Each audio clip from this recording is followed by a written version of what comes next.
Bonjour Benoît Grasser. Bonjour Jean-Philippe. Benoît Grasser, vous êtes professeur à l'Université de Lorraine, professeur des universités. Vous êtes membre du CEREFIGE, auteur avec Florent Noël d'un article dans la Revue Française de Gestion, l'autonomie ne se décrète pas, elle s'apprend, point d'exclamation. Article très original puisqu'il mobilise Amartya Sen en gestion. Amartya Sen, prix Nobel d'économie. Pourquoi il faudrait qu'on se saisisse davantage en gestion des travaux d'Amartya Sen, Benoît Grasser? L'avantage d'Amartya Sen, le gros intérêt qu'il représente, c'est qu'il élève, entre guillemets, le débat en interrogeant le concept de liberté. Et il s'interroge notamment sur deux types de liberté, la liberté qui nous empêche de faire des choses et la liberté qui nous permet de réaliser des choses. Et donc, à partir de ce moment-là, c'est très intéressant de voir comment il déroule cette différence et comment il la déroule pour incarner, alors ça c'est plutôt des auteurs en gestion qui vont le faire, on n'est pas les premiers à le faire, mais dans un contexte organisationnel justement, comment on va introduire plusieurs types de libertés, en l'occurrence une liberté opportunité et une liberté processus.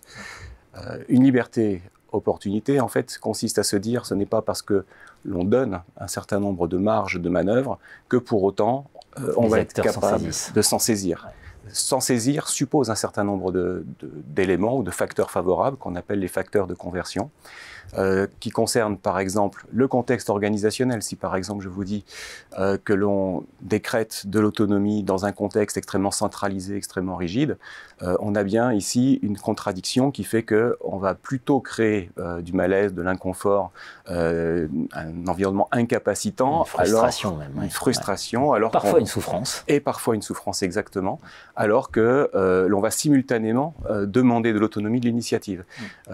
Donc il faut vraiment s'assurer que la liberté officiellement accordée par le système se transforme en liberté réelle, donc c'est la liberté opportunité.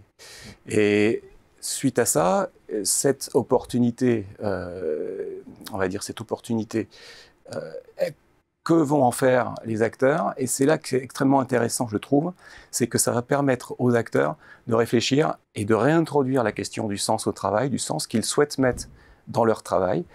Ça va à la fois dans la manière de travailler. Est-ce que je souhaite travailler collectivement? Est-ce que je souhaite travailler individuellement?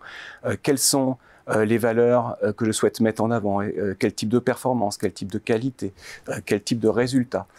On va parler de réalisation de valeur. C'est, je trouve, un apport extrêmement important parce que ça réintroduit la question de la valeur, ça réintroduit la question de ce qui compte pour les individus au travail et ça leur permet de se projeter dans leur environnement avec justement une certaine possibilité, on va dire, d'agir sur cet environnement. Parce que ce processus s'entretient, c'est ce qu'on montre dans le papier, c'est-à-dire qu'une fois qu'on a saisi ces marges de manœuvre, qu'on y a réussi, soit et avec d'autres, à y incarner un certain nombre de ses propres valeurs, que ça fait évoluer le travail dans un sens qui est conforme à ce que l'on souhaite, qui est cohérent avec les valeurs que l'on porte, on a tout intérêt après à entretenir cette autonomie. Et donc on a tout intérêt derrière à faire en sorte qu'il y ait une forme de convergence entre les objectifs de l'organisation et les siens propres, et du coup à alimenter une autonomie acceptée par tous. Les ressources ne sont pas données, finalement, chez Amartya Sen, c'est la capacité à s'en saisir, ces fameuses capabilities, ouais, qui va leur donner cette valeur qu'on va retrouver dans cette réalisation de valeur.